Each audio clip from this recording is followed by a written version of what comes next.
There are various lung volumes that can be measured and are used to discuss the sort of capacity and work that the respiratory system does. Some of these more important to know about than others. So total lung capacity, total amount of air that the lungs can hold, and that's generally speaking around about 6 litres, obviously dependent upon the size of the person.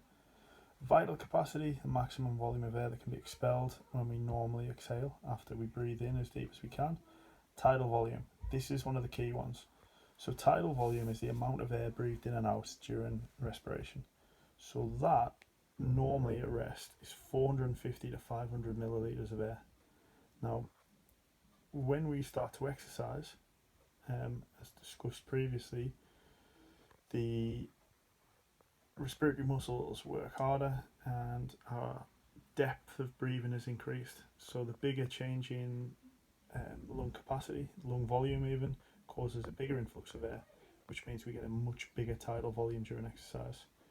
Residual volume, the amount of air we have left in the lungs after we exhale as hard as we can, and that tends to be around about 1.5 litres.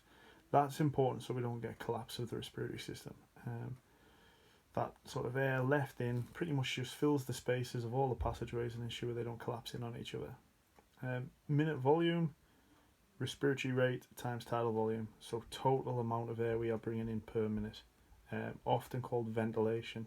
And when we discussed it, when we've measured it during exercise, we look at ventilation, VE.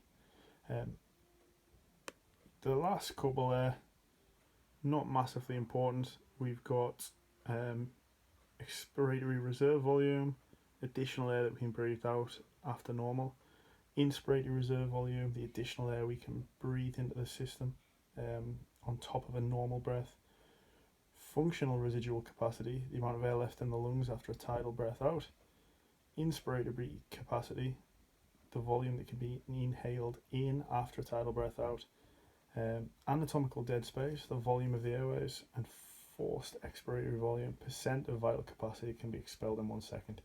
Forced expiratory volume is something you've probably all, particularly if someone with asthma, that was probably going to be one of the key ones to think about and to measure.